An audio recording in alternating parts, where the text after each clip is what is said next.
सध्या जर तुम्ही भारतीय शेअर बाजार किंवा भारताच्या अर्थव्यवस्थेवर लक्ष ठेवून असाल तर तुम्हाला एकच चर्चा वारंवार ऐकायला मिळत असेल की परकीय गुंतवणूकदारांनी भारतीय बाजारातून अब्जावधी रुपये काढून घेतले, ज्यांना आपण फॉरेन पोर्टफोलिओ इन्व्हेस्टर्स म्हणजेच FPI किंवा FII म्हणतो. त्यांनी भारतीय शेअर बाजारात जणू काही विक्रीचा सपाटाच लावलाय. पण विचार करण्यासारखी गोष्ट ही आहे की ज्या भारतीय अर्थव्यवस्थेला जगातील सर्वात वेगवान वाढणारी अर्थव्यवस्था म्हटले जाते, तिथून हे परकीय गुंतवणूकदार आपला पैसा अचानक का काढून घेत आहेत, त्यांनी आतापर्यंत नेमका किती पैसा काढला आणि सर्वात महत्त्वाचं म्हणजे या संपूर्ण घडामोडीचा आपल्या खिशावर म्हणजेच सामान्य भारतीय आणि देशाच्या अर्थव्यवस्थेला फायदा होणार की तोटा. आज आपण या सर्व प्रश्नांची उत्तरं अगदी सोप्या भाषेत समजून घेण्याचा प्रयत्न करणार आहोत. नमस्कार, मी संकेत आणि आपण पाहत आहात मुंबई आउटलुक. या विषयात खोलवर जाण्यापूर्वी हे परकीय गुंतवणूकदार कोण असतात हे आधी समजून घेऊया. सोप्या भाषेत सांगायचं तर अमेरिकेसारख्या प्रगत देशांमधील मोठ्या बँका, पेन्शन फंड्स, म्युच्युअल फंड्स किंवा अब्जाधीश व्यक्ती जेव्हा भारतासारख्या विकसनशील देशांच्या शेअर बाजारात थेट कंपन्यांचे शेअर्स किंवा बॉन्ड्स खरेदी करतात, तेव्हा त्यांना फॉरेन इन्स्टिट्यूशनल इन्व्हेस्टर्स FII किंवा FPI म्हणतात. या गुंतवणूकदारांकडे प्रचंड पैसा असतो. जेव्हा त्यांना वाटते की भारताची प्रगती चांगली होणार आहे, तेव्हा ते बाजारात पैसा ओततात, ज्यामुळे आपला शेअर बाजार रॉकेट सारखा वर जातो.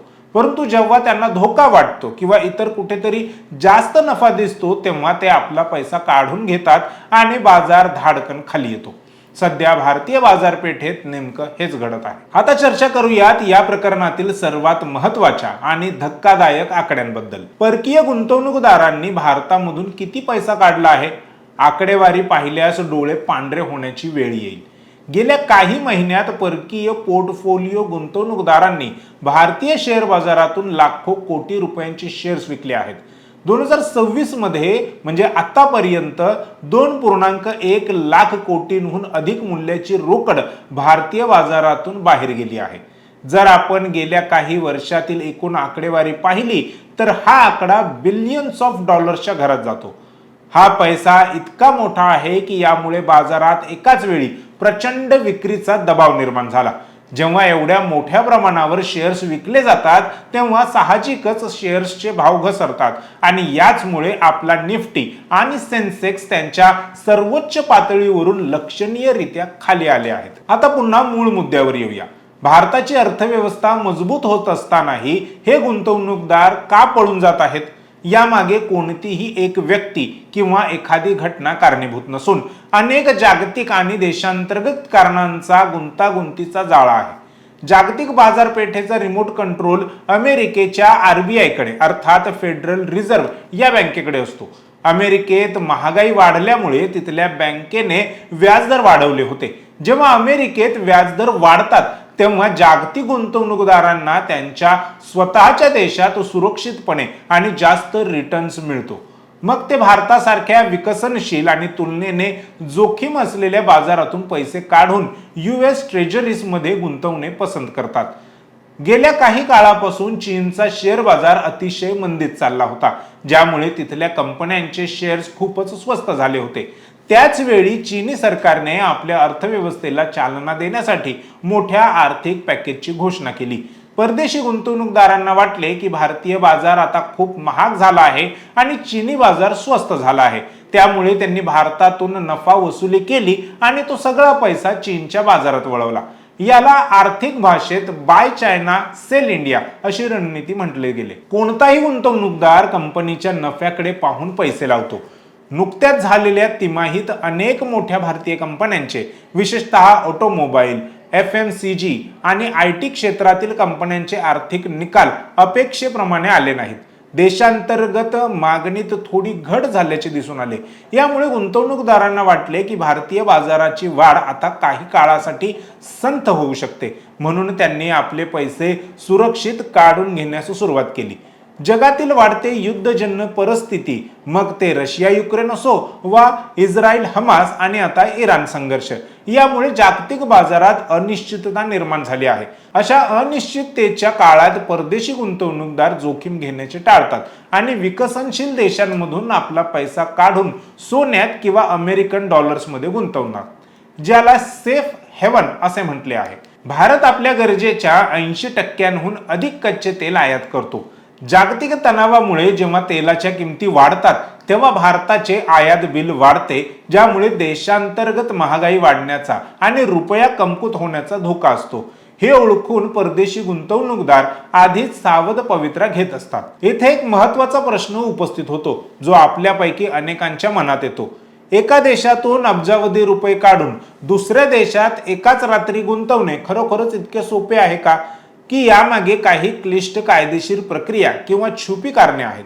याचे उत्तर आहे, तांत्रिकदृष्ट्या हे अतिशय सोपे आहे, परंतु धोरणात्मक दृष्ट्या ते अत्यंत विचारपूर्वक केले जाते. आज जागतिक वित्तीय बाजारपेठ पूर्णपणे डिजिटल झाली आहे. हाय फ्रिक्वेन्सी ट्रेडिंग HFT आणि अल्गोरिदमिक ट्रेडिंगमुळे केवळ एका क्लिकवर किंवा काही सेकंदात कोट्यवधी डॉलर्स एका देशातून दुसऱ्या देशात ट्रान्सफर होऊ शकतात.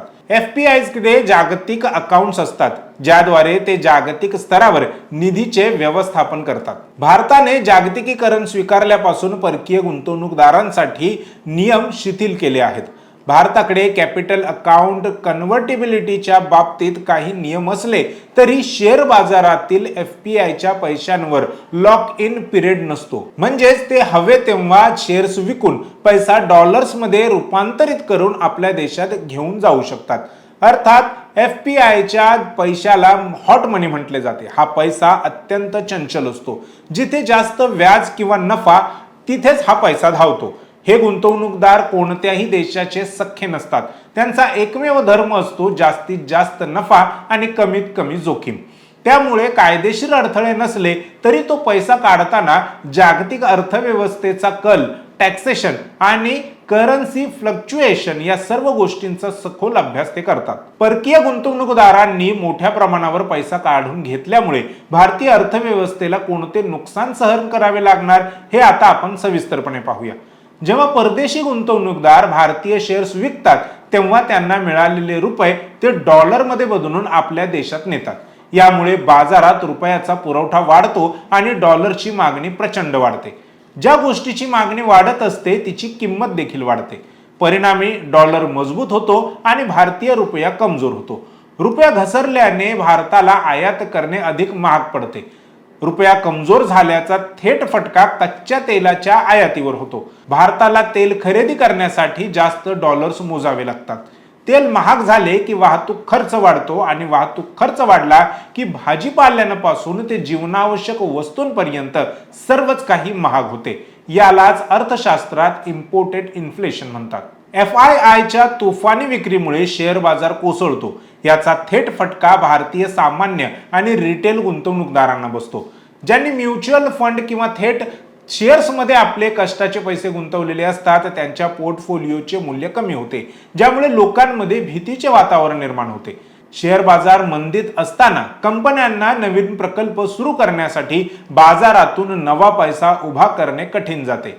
कंपन्यांचे व्हॅल्युएशन कमी झाल्यामुळे बँकांकडून कर्ज मिळण्यातही अडचणी येतात, ज्यामुळे देशातील औद्योगिक वाढीचा वेग मंदावू शकतो. आता तुम्ही म्हणाल हे तर खूपच भयंकर आहे, देशाचे तर खूप मोठे नुकसान होत आहे. परंतु नाण्याला जशा दोन बाजू असतात तसेच या परिस्थितीचे काही सकारात्मक पैलू आणि फायदे देखील आहेत. 2008च्या मंदीत जेव्हा परदेशी गुंतवणूकदार पैसे काढायचे तेव्हा भारतीय बाजार पूर्णपणे उद्ध्वस्त व्हायचा. परंतु आज चित्र बदललेलं आहे. आज भारतातील सामान्य नागरिक म्युच्युअल फंड आणि SIPच्या माध्यमातून बाजारात दरमहा हजारो कोटी रुपये गुंतवत आहे. आपल्या देशांतर्गत संस्थात्मक गुंतवणूकदारांकडे प्रचंड पैसा आहे. परदेशी गुंतवणूकदार जेवढी विक्री करतात तेवढीच खरेदी आपले भारतीय गुंतवणूकदार करत असतात. यामुळे बाजाराला एक मोठा आधार मिळाला आहे आणि बाजार कोसळल्यापासून वाचला आहे. ही भारतासाठी खूप अभिमानास्पद गोष्ट आहे. गेल्या काही वर्षात भारतीय शेअर बाजार खूप महाग झाला होता, ज्यामुळे चांगल्या कंपन्यांचे शेअर्स खरेदी करणे सामान्यांच्या आवाक्याबाहेर गेले होते. परदेशी गुंतवणूकदारांच्या विक्रीमुळे बाजारात झालेली घसरण ही दीर्घकालीन भारतीय गुंतवणूकदारांसाठी एक उत्तम संधी आहे। आता तुम्हाला चांगल्या दर्जेदार कंपन्यांचे शेअर्स स्वस्त किंवा रास्त भावात खरेदी करता येतील। सुरुवातीला आपण बघितले की यामुळे रुपया कमजोर होतो, परंतु कमजोर रुपयाचा फायदा देशातील निर्यातदारांना होतो। विशेषतः IT, फार्मास्युटिकल्स आणि कापड उद्योग या क्षेत्रातील कंपन्यांना ज्या सेवा किंवा वस्तू परदेशात विकतात त्यांना डॉलरच्या बदल्यात जास्त रुपये मिळतात। यामुळे त्यांचा नफा वाढतो आणि देशात डॉलरची आवक वाढण्यास मदत होते। जेव्हा बाजारात मंदी येते किंवा परदेशी पैसा बाहेर जातो तेव्हा कंपन्यांमधील दबाव वाढतो। अशा वेळी कंपन्या आपला अनावश्यक खर्च कमी करतात, कार्यक्षमता वाढवतात आणि अधिक मजबूत बिझनेस मॉडेल तयार करतात। यामुळे दीर्घकाळात भारतीय कॉर्पोरेट क्षेत्र अधिक पारदर्शक आणि मजबूत बनते। या संपूर्ण विश्लेषणावरून आपल्याला काय समजलं तर परकीय गुंतवणूकदारांनी भारतातून पैसा काढणे ही नक्कीच चिंतेची बाब आहे आणि यामुळे तात्पुरती उलथापालथ किंवा मंदी पाहायला मिळू शकते। मात्र यामुळे भारताची अर्थव्यवस्था कोलमडून पडेल का, तर याचे उत्तर आहे बिलकुल नाही। आजचा भारत हा 1991 किंवा 2008 चा भारत नाही। आज आपल्याकडे 600 अब्ज डॉलर्स पेक्षा जास्त फॉरेन एक्सचेंज रिझर्व्ह आहे, जो भारतीय रिझर्व्ह बँकेने कोणत्याही संकटाचा सामना करण्यासाठी सज्ज ठेवला आहे। भारताचा GDP वाढीचा दर अजूनही सर्वात उत्तम आहे। परदेशी गुंतवणूकदार आज ना उद्या नफा कमवण्यासाठी पुन्हा भारतात परत येणारच आहेत, कारण भारतासारखी अथांग बाजारपेठ आणि तरुण लोकसंख्या जगातील इतर कोणत्याही देशात नाही। ते तात्पुरते गेलेत, कायमचे नाहीत।